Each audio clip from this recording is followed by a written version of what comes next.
خدا کی راہ میں عطا کرتا ہے، خدا کی راہ میں دیتا ہے، اللہ اس کے ہاتھوں کو نہ دنیا میں شرمندہ ہونے دیتا ہے، نہ قیامت والے دن شرمندہ ہونے دیتا ہے۔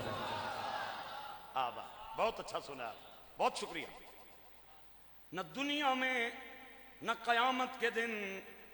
گرامی قدر احباب، یہ دعویٰ میں نے صرف دعویٰ نہیں کیا، اس دعوے پہ میرے پاس ایک واقعہ موجود ہے، ایک دلیل کے طور پہ واقعہ پیش کرنا چاہتا ہوں۔ بنی اسرائیل کا زمانہ ہے، ایک خاتون، سیرت بھی بے مثال، صورت بھی بے مثال، اس کی سیرت بھی بڑی سونی، صورت بھی بڑی سونی، باپ اس کا بڑا بخیل بھی ہے، بڑا کنجوس بھی ہے، مال گن گن کے رکھتا ہے اور اس کا خیال رکھتا ہے۔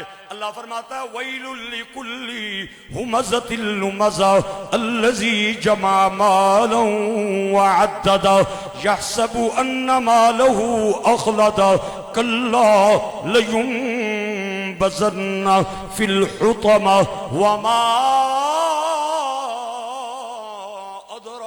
الحطمة نار الله الموقدة التي تطلع على الأفئدة إنها عليهم مؤصدة في عمد ممددة۔ اس صورت میں اللہ کریم نے، بے نیاز سونے رب نے، مال کٹھا کرنے والے، مال جمع کرنے والے، مال شمار کرنے والوں کی مذمت بیان کی ہے۔ ارشاد باری تعالی کلا، ہرگز نہیں، کلا ہرگز نہیں، جو مال گنا جا رہا ہے، جو سنبھال کے رکھا جا رہا ہے، یہ مال اس کے کام نہیں آئے گا۔ گرامی قدر احباب، صورت بھی بے مثال، سیرت بھی بے مثال، سیرت بھی اس بچی کی بڑی سونی، صورت بھی اس بچی کی بڑی سونی۔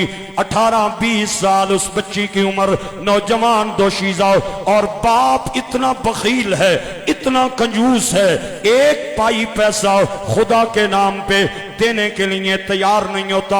ایک دن باپ گھر میں نہیں، بیٹی اپنی ماں کے ساتھ گھر کی 4 دیواری میں اکیلی بیٹھی ہے، دروازے پہ دستک ہوئی، ناکنگ ہوئی، باہر گئی، ایک فقیر دروازے پہ کھڑا نظر آیا جو یہ کہہ رہا تھا اللہ کے نام پہ گھر کی قیمتی چیز مجھے عطا کی جائے، اللہ کے نام پہ گھر کی قیمتی چیز مجھے دی جائے۔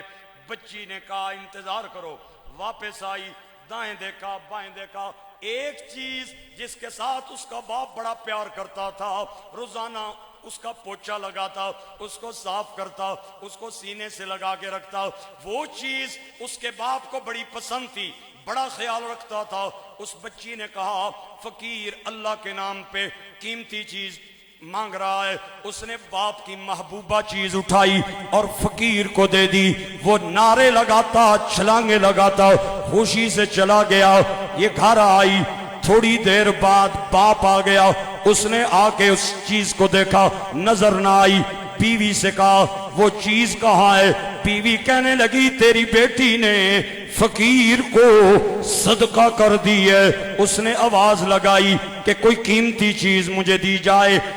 باپ بڑا ظالم تھا، بخیل بھی تھا، کنجوس بھی تھا، 1 روپیہ دیتا نہیں تھا، چیز سے بڑا پیار کرتا تھا۔ اس کے ہاتھ میں کوئی تیز دھار آلہ پڑا، اس نے اٹھایا اور اپنی بیٹی کا دایاں ہاتھ کاٹ دیا، ہاتھ کاٹ دیا۔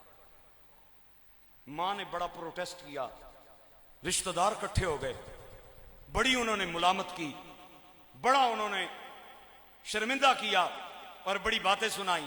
خیر میرے گرامی قدر احباب، بات آئی گئی ہو گئی، بات چلی گئی، رات گئی، بات گئی، وہ بچی ٹھیک ہو گئی، اس کے رشتے کا ٹائم آ گیا، شادی کے دن آ گئے، تو شادی کے لوگ پیغام بھیجنا شروع ہو گئے، کیونکہ بچی صورت کے اعتبار سے بڑی حسین و جمیل تھی۔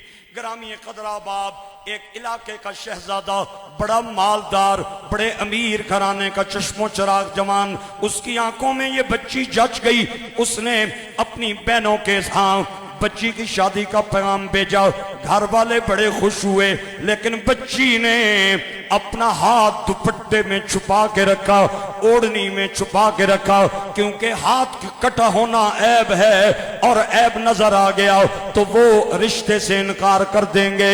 رشتے کی باتیں، شادی کی باتیں چلتی رہی۔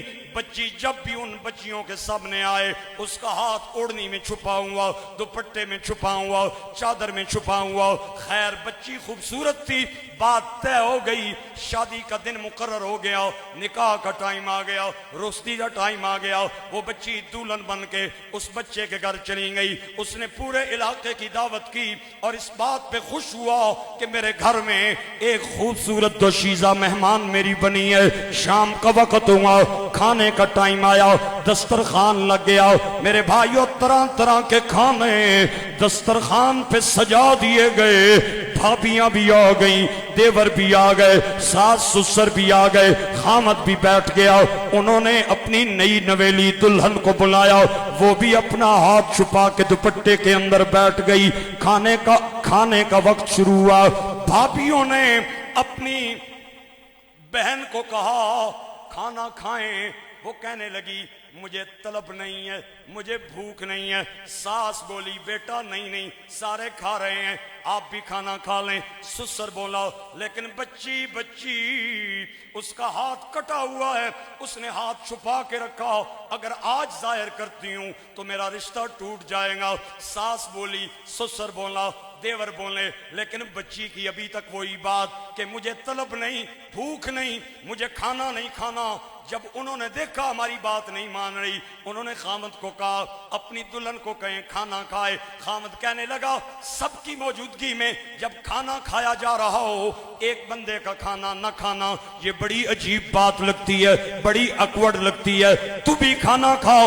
اس بچی نے دل میں رونا شروع کر دیا، اور دل میں آنسو بہانے شروع کر دیے، اور اللہ کریم کی بارگاہ میں التجا کرنا شروع کر دی، یا اللہ میری غلطی نہیں، میرا قصور نہیں، میں نے تیرے نام پہ صدقہ دیا۔ باپ ظالم تھا، غصے میں اس نے میرا ہاتھ کاٹ دیا۔ یا اللہ آج اگر میں بائیں ہاتھ سے کھاتی ہوں تو پھر بھی میرا راز کھلتا ہے، دایاں ہاتھ میرا کٹا ہوا ہے۔ مولا میرے پاس تو کوئی اختیار نہیں، اگر تو دینے پہ آ جائے تو تیرے خزانے میں کمی نہیں۔ میٹھی میٹھی میٹھی میٹھی میٹھی میٹھی ندائے رحمت اس بچی کے کان میں آئی، اللہ کی بندی گھبراؤ نہیں، کھانا کھاؤ، تیرا ہاتھ کٹا ہوا نہیں ہے، اللہ نے سلامت فرما دیا ہے۔ اس بچی نے اپنا ہاتھ ظاہر کیا، ہاتھ صحیح سلامت تھا، کھانا کھایا، لیکن بڑی حیران یہ ہاتھ مجھے واپس کیسے ملا؟ اللہ کے اس وقت کے نبی کی بارگاہ میں ساری روایات پیش کی گئی، ماجرا سنایا گیا۔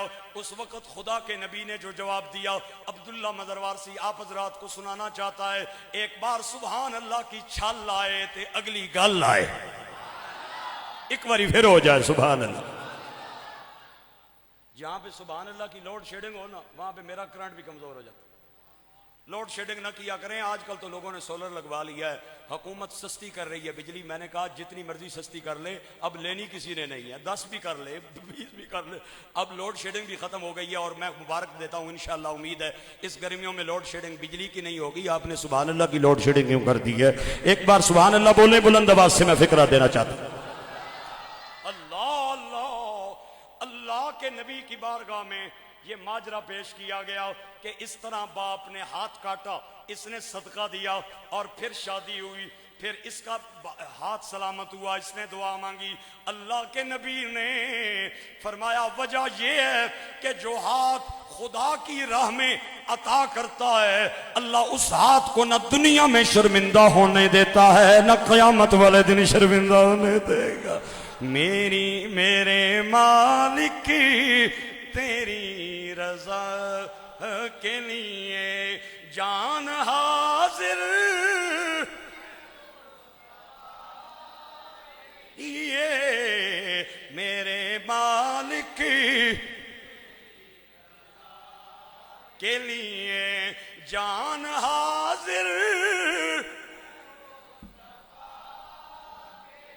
یہ میرے مالک تیری رضا کے لیے، خاک طیبہ طبیب کافی ہے، میرے سے بیمار کی شفا کے لیے، میرے مالک تیری رضا کے لیے جان حاضر۔